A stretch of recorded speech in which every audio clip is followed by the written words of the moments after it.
VD. Satheesan ചതിവിലൂടെ ഒരു വലിയ സാമ്രാജ്യം കെട്ടിപ്പടുത്തു എന്ന് തന്നെ പറയേണ്ടി വരും. അദ്ദേഹം പ്രതിപക്ഷ നേതാവായതിൻ്റെ ചരിത്രം കോൺഗ്രസിനകത്തെ മുഴുവൻ ആളുകൾക്കും അറിയാം എന്നാണ് ഞാൻ മനസ്സിലാക്കിയിട്ടുള്ളത്. രാഷ്ട്രീയ ചതിവ് നടത്തിയിട്ടാണ് വി.ഡി. സതീശൻ കേരളത്തിൻ്റെ പ്രതിപക്ഷ നേതാവായിട്ട് വന്നിട്ടുള്ളത്. വി.ഡി. സതീശനെതിരെ ഇന്ന് കേരളത്തിലെ മുഴുവൻ സമുദായങ്ങളും തിരിയുന്നൊരു സാഹചര്യമാണുള്ളത്. വി.ഡി. സതീശനെതിരെ ശക്തമായ നിലപാടാണ് NSS സ്വീകരിച്ചിട്ടുള്ളത്. കേരളത്തിൽ മുഖ്യമന്ത്രിയാകാൻ യോഗ്യതയില്ല വി.ഡി. സതീശന് എന്ന് പറഞ്ഞു വെക്കുന്നു. പത്രസമ്മേളനം നടത്തി വീട്ടിൽ പോയി കിടന്ന് ഉറങ്ങിക്കഴിഞ്ഞാൽ അത് പ്രതിപക്ഷ പ്രവർത്തനമാകുമോ? പെരുന്നയിൽ നിന്ന് ഇന്ന് സുകുമാരൻ നായർ പൊട്ടിച്ച ബോംബ് ശരിക്കും കേരള രാഷ്ട്രീയത്തിലെ ഒരു വിസ്മയമായി മാറിക്കൊണ്ടിരിക്കുകയാണ്. ചതിവിലൂടെ കെട്ടിപ്പടുത്ത, നുണയിലൂടെ കെട്ടിപ്പടുത്ത ഒരു സാമ്രാജ്യം ഇന്ന് സുകുമാരൻ നായരും അതോടൊപ്പം വെള്ളാപ്പള്ളി നടേശനും കൂടി പൊളിച്ചടുക്കിയിരിക്കുന്നു. നമസ്കാരം. വി.ഡി. സതീശനെതിരെ എല്ലാ സമുദായ നേതാക്കളും തിരിയുകയാണ്. എന്താണ് അതിനെ കുറിച്ച് പറയാനുള്ളത്? വി.ഡി. സതീശനെ സംബന്ധിച്ച് വി.ഡി. സതീശൻ ചതിവിലൂടെ ഒരു വലിയ സാമ്രാജ്യം കെട്ടിപ്പടുത്തു എന്ന് തന്നെ പറയേണ്ടി വരും. അദ്ദേഹം പ്രതിപക്ഷ നേതാവായതിൻ്റെ ചരിത്രം കോൺഗ്രസിനകത്തെ മുഴുവൻ ആളുകൾക്കും അറിയാം എന്നാണ് ഞാൻ മനസ്സിലാക്കിയിട്ടുള്ളത്. പാർലമെന്ററി പാർട്ടിക്കകത്ത്, അതായത് കോൺഗ്രസിന്റെ പാർലമെന്ററി പാർട്ടിക്കകത്താണെങ്കിലും UDFന്റെ പാർലമെന്ററി പാർട്ടിക്കകത്താണെങ്കിലും വ്യക്തമായ ഭൂരിപക്ഷം ഉണ്ടായിരുന്നത് രമേശ് ചെന്നിത്തലയ്ക്കാണ്. ഇത് ഉമ്മൻചാണ്ടി സാർ തന്നെ പല ആളുകളോടും ഈ വിഷയവുമായി ബന്ധപ്പെട്ട് സംസാരിച്ചിട്ടുണ്ട്. രമേശ് ചെന്നിത്തല തന്നെ പ്രതിപക്ഷ നേതാവായിട്ട് തുടരട്ടെ എന്ന് അദ്ദേഹം പറഞ്ഞിട്ടുണ്ട്. പക്ഷേ ഇതിനെയൊക്കെ മറികടന്നുകൊണ്ട് വളരെ വലിയൊരു രാഷ്ട്രീയ ഉപജാപം നടത്തി, അല്ലെങ്കിൽ ഒരു രാഷ്ട്രീയ ചതിവ് നടത്തിയിട്ടാണ് വി.ഡി. സതീശൻ കേരളത്തിൻ്റെ പ്രതിപക്ഷ നേതാവായിട്ട് വന്നിട്ടുള്ളത്. കേരളത്തിൻ്റെ പ്രതിപക്ഷ നേതാവായിട്ട് വന്നിട്ടുള്ള വി.ഡി. സതീശനെ സംബന്ധിച്ചിട്ട് വി.ഡി. സതീശൻ സ്വന്തം പാർട്ടിക്കകത്തുള്ള മുതിർന്ന നേതാക്കന്മാരെയും അതോടൊപ്പം തന്നെ UDFനകത്തുള്ള ഘടകകക്ഷികളെ പോലും നിയന്ത്രിക്കുന്ന രീതിയിലേക്ക് അദ്ദേഹം ഒരു ഏകാധിപത്യ സ്വഭാവം കൈക്കൊണ്ടു എന്ന് പറയുമ്പോൾ അത് നമ്മൾ ആരും പറയേണ്ട കാര്യമില്ല. കേരളത്തിലെ മുഴുവൻ ജനങ്ങൾക്കും അറിയാവുന്ന ഒരു സത്യമാണ്. അപ്പോൾ പലപ്പോഴും പറയുമായിരിക്കും മുഖ്യമന്ത്രി പിണറായി വിജയനെതിരെ, അദ്ദേഹത്തെ പോലുള്ളൊരു ഏകാധിപതിക്കെതിരെ ഇതുപോലെ ഉള്ള ഒരു നേതാവിനെ തന്നെയല്ലേ കോൺഗ്രസിന് ആവശ്യമെന്നൊക്കെ ചോദിച്ചേക്കാം. ഞാൻ പറയട്ടെന്ന്, കാരണം ശ്രീ K. കരുണാകരൻ, ശ്രീ AK ആന്റണി, ഉമ്മൻചാണ്ടി ഇവരൊക്കെ കോൺഗ്രസിലെ ജനങ്ങൾക്കിടയിൽ സ്ഥാനം പിടിച്ച നേതാക്കന്മാരായിരുന്നു. അവരൊന്നും ഒരിക്കലും ഒരു ഏകാധിപത്യ സ്വഭാവം കാണിച്ചിട്ടില്ല. മുഖ്യമന്ത്രി പിണറായി വിജയനെ കുറിച്ച് തന്നെ പറയുന്നു ഏകാധിപതിയാണെന്ന് പറയുന്നു. ചില തീരുമാനങ്ങൾ സ്ട്രോങ് ആയിട്ട് പറയുമ്പോൾ, ചില നിലപാടുകൾ സ്ട്രോങ് ആയിട്ട് പറയുമ്പോൾ പലർക്കും അങ്ങനെ തോന്നിയേക്കാം. പക്ഷെ വി.ഡി. സതീശനെ സംബന്ധിച്ചിട്ട് അങ്ങനെയാണോ? മുഖ്യമന്ത്രി പിണറായി വിജയൻ ചില കാര്യങ്ങളിൽ കർക്കശമായ തീരുമാനങ്ങൾ എടുക്കുന്നുണ്ട്. പക്ഷെ അതിനുശേഷവും സമുദായത്തെയും അതോടൊപ്പം തന്നെ രാഷ്ട്രീയ ആശയങ്ങളെയും ഒക്കെ എങ്ങനെ കൈകാര്യം ചെയ്യണം എന്നുള്ള കൃത്യമായ ധാരണ അദ്ദേഹത്തിനുണ്ട്. വി.ഡി. സതീശനെ സംബന്ധിച്ചിട്ട് അങ്ങനെയല്ല. വി.ഡി. സതീശനെതിരെ ഇന്ന് കേരളത്തിലെ മുഴുവൻ സമുദായങ്ങളും തിരിയുന്നൊരു സാഹചര്യമാണുള്ളത്.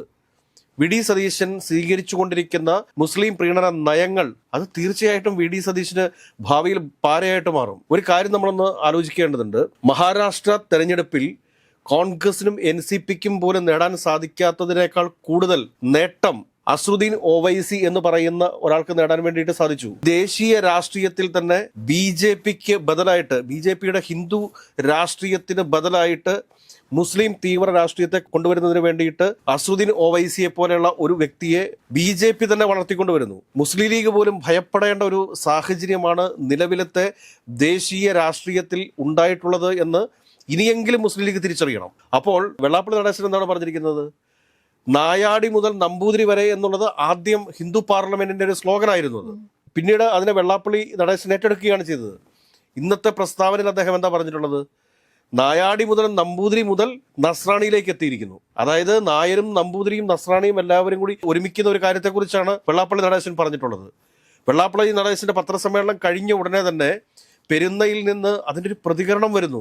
ആ പ്രതികരണം പൂർണ്ണമായിട്ടും അനുകൂലമാണ്. വി.ഡി. സതീശനെതിരെ ശക്തമായ നിലപാടാണ് NSS സ്വീകരിച്ചിട്ടുള്ളത്. കേരളത്തിൽ മുഖ്യമന്ത്രിയാകാൻ യോഗ്യതയില്ല വി.ഡി. സതീശന് എന്ന് പറഞ്ഞു വെക്കുന്നു. അതിനകത്ത് ആകെ യോഗ്യതയുള്ളത് രമേശ് ചെന്നിത്തലയ്ക്കാണെന്ന് പറയുന്നു. അത് കൂടാതെ തന്നെ എന്താ അദ്ദേഹം പറയുന്നത്? മറ്റാർക്കും കോൺഗ്രസിനകത്ത് മുഖ്യമന്ത്രി ആവാൻ യോഗ്യതയില്ല എന്ന് പറയുമ്പോൾ ഒരു നിസ്സാര കാര്യമാണോ പറഞ്ഞു വെച്ചിരിക്കുന്നത്? വി.ഡി. സതീശൻ തന്നെ ഒരുപക്ഷെ പത്രസമ്മേളനം നടത്തി പറഞ്ഞേക്കാം, പെരുന്നയിലിരിക്കുന്ന നായരല്ല ഈ കേരളത്തിലെ നായന്മാർ ആർക്ക് വോട്ട് ചെയ്യണമെന്ന് തീരുമാനിക്കുന്നതൊക്കെ പറഞ്ഞേക്കാം. പക്ഷെ അപ്പോഴൊരു ചോദ്യം ഉണ്ടെന്നേ, ഈ ക്രിസ്ത്യൻ മൗണ്ട് സെന്റ് തോമസിന്റെ അവിടെ ആസ്ഥാനമുണ്ട് ക്രൈസ്തവർക്ക്. ഈ ആസ്ഥാനത്തേക്ക് സ്വന്തം ഔദ്യോഗിക വാഹനം ഉപേക്ഷിച്ച് സ്വകാര്യ വാഹനത്തിൽ പോയത് എന്തിനു വേണ്ടിയിട്ടാണ്? ഒരു ചോദ്യമല്ലേ? ചിലയിടങ്ങളിൽ മാത്രം ന്യൂനപക്ഷ സമുദായങ്ങളെ കാണാൻ വേണ്ടിയിട്ട് രാത്രിയുടെ മറവിൽ പ്രതിപക്ഷ നേതാവ് സഞ്ചരിക്കുമ്പോൾ എന്തുകൊണ്ടാണെന്നേ ഭൂരിപക്ഷ സമുദായത്തെ ഇതുപോലെ തള്ളിപ്പറയുന്നത്, അല്ലെങ്കിൽ അവർക്കെതിരെ കർശനമായ വിമർശനങ്ങൾ ഉന്നയിക്കുന്നത്? കാരണം പറയുമായിരിക്കും ഞങ്ങളുടെ ധീരനായ നേതാവാണ്. വെള്ളാപ്പള്ളി നടേശനെതിരെയും NSSനെതിരെയും പറയുമ്പോഴത്തേക്ക് ഏതെങ്കിലുമൊക്കെ ന്യൂനപക്ഷ സമുദായങ്ങളുടെ വോട്ട് കിട്ടും എന്ന് VD സതീശന്റെ ധാരണ തെറ്റിദ്ധാരണയാണ്. എനിക്ക് മനസ്സിലാകുന്നത് എന്താണ് എന്ന് വെച്ച് കഴിഞ്ഞാൽ, പ്രപഞ്ചത്തിനും രാഷ്ട്രീയത്തിനും ഒരു നീതിയുണ്ട്. ആ നീതി ഇവിടെ നടപ്പിലാക്കാൻ വേണ്ടി പോവുകയാണ്. കാരണം രമേശ് ചെന്നിത്തലയെ അധിക്ഷേപിച്ചതുകൊണ്ട് രമേശ് ചെന്നിത്തലയെ പ്രതിപക്ഷ നേതൃസ്ഥാനത്ത് നിന്ന് അപമാനിച്ച് മാറ്റി നിർത്തുകയല്ലേ ഇത്? ഒന്ന് ആലോചിച്ച് നോക്കിക്കേ. കോൺഗ്രസ് വീണ്ടും പ്രതിപക്ഷത്തായിരുന്നു. 2016 മുതൽ 2021 വരെ രമേശ് ചെന്നിത്തലയായിരുന്നു പ്രതിപക്ഷ നേതാവ്. അതിനുശേഷം ആ ഒരു കാലഘട്ടത്തിൽ കേരളത്തിൽ നടന്നിട്ടുള്ള പ്രതിപക്ഷ സമരങ്ങൾ എടുത്തു വെച്ച് നോക്കിക്കോളൂ. 2021 മുതൽ 2026 വരെ നടന്നിട്ടുള്ള പ്രതിപക്ഷ സമരങ്ങൾ എടുത്തു നോക്കിക്കോളൂ. എത്രത്തോളം വിഷയങ്ങൾ ഉയർത്തിക്കൊണ്ടുവരാനായിട്ട് രമേശ് ചെന്നിത്തലയ്ക്ക് സാധിച്ചു. അതിന്റെ 100-ൽ 1 വിഷയം അവതരിപ്പിക്കാനും വേണ്ടിയിട്ട് VD സതീശന് സാധിച്ചിട്ടുണ്ടോ? പത്രസമ്മേളനം നടത്തി വീട്ടിൽ പോയി കിടന്ന് ഉറങ്ങിക്കഴിഞ്ഞാൽ അത് പ്രതിപക്ഷ പ്രവർത്തനമാകുമോ? ഏതെങ്കിലും ഒരു സീസണൽ പൊളിറ്റിക്സിന്റെ ഭാഗമായിട്ട് ഏതെങ്കിലുമൊക്കെ സ്ഥലത്ത് പോയി കുറെ യാത്രകൾ നടത്തി എന്ന് വിചാരിച്ചിട്ട് എന്തെങ്കിലും ആകുമോ? അല്ലെങ്കിൽ സോഷ്യൽ മീഡിയയിൽ പ്രചരിപ്പിക്കാൻ വേണ്ടിയിട്ട് കുറച്ച് ഡയലോഗുകൾ വിട്ട് കഴിഞ്ഞാൽ പ്രതിപക്ഷ നേതാവിന്റെ പ്രവർത്തനമാകുമോ? ആകത്തില്ലല്ലോ. ഇപ്പൊ രാഹുൽ മാങ്കൂട്ടത്തിന്റെയും PV അൻവറിന്റെയും ഒക്കെ വിഷയത്തിലെടുത്ത നിലപാടുകളെയൊക്കെ പല ആളുകളും പുകഴ്ത്തുന്നുണ്ട്, നമ്മളും പുകഴ്ത്തിയിട്ടുണ്ട്, അഭിനന്ദിക്കുന്നു. പക്ഷെ അതിനൊക്കെ ചില രാഷ്ട്രീയ കാരണങ്ങൾ കൂടി ഉണ്ടായിരുന്നല്ലോ. ആ രാഷ്ട്രീയ കാരണങ്ങൾ ഉണ്ടായിരുന്നില്ല എങ്കിൽ ഈ പറഞ്ഞ നിലപാടുകളൊന്നും പുറത്തു വരത്തില്ലായിരുന്നല്ലോ. സഹികെട്ടിട്ടാണ് രാഹുൽ മാങ്കൂട്ടത്തിനെതിരെ ആ നിലപാട് സ്വീകരിച്ചത് എന്ന് തന്നെ നമ്മൾ പറഞ്ഞു വെക്കേണ്ടി വരും. PV അൻവറിനോടുണ്ടായിരുന്ന വ്യക്തിപരമായ വൈരാഗ്യമായിരുന്നു. ആദ്യം പുറകെ നടന്നു, പിന്നെ അഹങ്കാരം കാണിച്ചപ്പോഴത്തേക്ക് ആ വ്യക്തി വൈരാഗ്യം വീണ്ടും തിളച്ചു മറിഞ്ഞപ്പോഴാണ് PV അൻവർ ഇനി UDF-ലേക്ക് വേണ്ട എന്ന് പറഞ്ഞത്. ഒരുപക്ഷെ PV അൻവർ UDF-ലേക്ക് വരുന്ന ഒരു സാഹചര്യം ഉണ്ടായിരുന്നുവെങ്കിൽ UDF-ന്റെ സ്ഥാനാർത്ഥി നിലമ്പൂർ ഒരുപക്ഷെ പരാജയപ്പെട്ടു പോകുമായിരുന്നു. അപ്പോൾ നമുക്ക് മനസ്സിലാക്കാൻ സാധിക്കുന്നത്, ഇപ്പോൾ കുറേയധികം മതേതരവാദികൾ കുരച്ചുകൊണ്ട് ചാടും. കാരണം കഴിഞ്ഞ ദിവസം മന്നം ജയന്തിയുടെ അന്നൊക്കെ പെരുന്നയിൽ പോയി കുമ്പിട്ട് നിന്ന കോൺഗ്രസ് നേതാക്കന്മാരുണ്ട്. ഏതെങ്കിലും ഒരു കോൺഗ്രസ് നേതാവിന്റെ പേര് പറയാമോ മന്നത്ത് പോയി കുമ്പിട്ട് നിൽക്കാത്തത്? എല്ലാവരും പോയിട്ടുണ്ട്. അവരാരെങ്കിലും ഈ പറഞ്ഞ സുകുമാരൻ നായരുടെ പ്രസ്താവനയ്ക്കെതിരെ രംഗത്ത് വരുമോ? അതിനുള്ള ധൈര്യം കാണിക്കുമോ? VD സതീശൻ പ്രതികരിക്കുമോ? എനിക്ക് സംശയമുണ്ട്.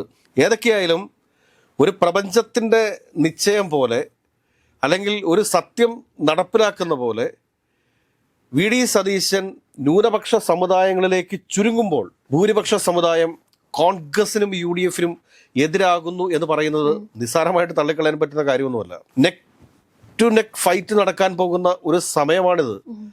2026 VD സതീശൻ പറയുന്നത് പോലെ 100 സീറ്റോ 110 സീറ്റോ ഒന്നും ഒരു കാരണവശാലും പ്രാക്ടിക്കലി നടക്കാൻ പോകുന്നില്ല എന്നുള്ളതാണ് വാസ്തവം. അപ്പൊ അങ്ങനെയുള്ള ഒരു സാഹചര്യത്തിലൊക്കെ നമ്മൾ എന്താണ് പറയുക? VD സതീശന് ശരിക്കും പറഞ്ഞു കഴിഞ്ഞാൽ ഒറ്റപ്പെട്ട് കഴിഞ്ഞിരിക്കുന്നു എന്ന് വേണം നമ്മൾ പറയാനായിട്ട്. ഇപ്പോൾ രാഹുൽ മാങ്കൂട്ടത്തിൻ്റെ പക്ഷം പരസ്യമായിട്ട് VD സതീശനെ പിന്തുണയ്ക്കുകയും എന്നാൽ രഹസ്യമായിട്ട് അദ്ദേഹത്തെ സോഷ്യൽ മീഡിയയിൽ വലിച്ചു കയറുകയും ചെയ്യും. ഷാഫി പറമ്പിലിൻ്റെ സോഷ്യൽ മീഡിയ ടീം പരസ്യമായി പിന്തുണയ്ക്കുകയും രഹസ്യമായിട്ട് ശക്തമായ നിലപാട് VD സതീശനെതിരെ സ്വീകരിക്കും. പിന്നെയും ഉണ്ടല്ലോ ആളുകൾ, അവരുടെ ഒന്നും പേര് ഞാനിവിടെ പറയാൻ ആഗ്രഹിക്കുന്നില്ല. KC വേണുഗോപാലിനെ സംബന്ധിച്ച് VD സതീശനെ പ്രൊട്ടക്ട് ചെയ്യുമെന്നാണ് വിചാരിച്ചുകൊണ്ടിരിക്കുന്നത്. ഒരു കാരണവശാലുമില്ല. അദ്ദേഹം ഒരു മുഖ്യമന്ത്രി മോഹി തന്നെയാണ്. ഏതൊക്കെയായാലും പെരുന്നയിൽ നിന്ന് ഇന്ന് സുകുമാരൻ നായർ പൊട്ടിച്ച ബോംബ് ശരിക്കും കേരള രാഷ്ട്രീയത്തിലെ ഒരു വിസ്മയമായി മാറിക്കൊണ്ടിരിക്കുകയാണ്. ഈ വിസ്മയം എന്നുള്ള പദം ആദ്യമായിട്ട് ഉപയോഗിച്ചത് VD സതീശനാണ്. അതുകൊണ്ട് തന്നെ പറയാം, ഇതിപ്പോൾ ഒരു വിസ്മയമായി മാറിക്കൊണ്ടിരിക്കുകയാണ്. ഒരു കോൺഗ്രസ് നേതാവും പെരുന്നയിൽ നിന്നും ഇതുപോലത്തെ ഒരു പ്രസ്താവന ഉണ്ടാകും എന്ന് പ്രതീക്ഷിച്ചിട്ടില്ല. അതുകൂടാതെ തന്നെ വെള്ളാപ്പള്ളി നടേശനെ പ്രൊവോക്ക് ചെയ്യുന്ന സമയത്ത് ഇവരാരും കരുതിയില്ല ഈഴവരും നായരും ഒന്നിക്കുമെന്ന്. ഈഴവരുടെയും നായരുടെയും ഒപ്പം നസ്രാണിയും മതേതര മൂല്യം ഉയർത്തിപ്പിടിക്കുന്ന മുസ്ലിം ലീഗിനെ പോലെയുള്ളൊരു പാർട്ടിയും ഒക്കെ ചേർന്ന് കഴിഞ്ഞാൽ, അല്ലെങ്കിൽ അവരെ പിന്തുണയ്ക്കുന്ന സമുദായങ്ങളും കൂടി ചേർന്ന് കഴിഞ്ഞാൽ അത് വേറെ രീതിയിലേക്ക് പോകും. അത് മനസ്സിലാക്കാനുള്ള സാമാന്യ ബോധം ഉണ്ടാകണം. ഇപ്പൊ എല്ലാവരും പറയും മതേതരത്തെ കാത്തു സൂക്ഷിക്കാൻ വേണ്ടി ഒരിക്കൽ കൂടി പരാജയപ്പെട്ടാൽ ഞാൻ പരാജയപ്പെട്ടോട്ടെ എന്നൊക്കെ പ്രസംഗത്തിലൂടെയൊക്കെ പറയാൻ പറ്റും. അതിനുശേഷം സെന്റ് തോമസ് മൗണ്ടിലേക്ക് പോവുകയും ചെയ്യും. അപ്പോൾ ഇതൊക്കെ രാഷ്ട്രീയത്തിലെ വിഡ്ഢിത്തരങ്ങളാണ് എന്ന് നമുക്ക് പറയാൻ സാധിക്കത്തുള്ളൂ. ഏതൊക്കെയായാലും VD സതീശന്റെ ഗ്രാഫ് 100-ൽ നിന്ന് പാമ്പും കോണും കളിയിൽ 99-ലെത്തിയിട്ട് 0-ലേക്ക് വരേണ്ട ആ ഒരു ഗതികേടിലേക്ക് വി ഡി സതീശൻ്റെ നാക്ക് വി ഡി സതീശനെ എത്തിച്ചു എന്ന് വേണം പറയാനായിട്ട്.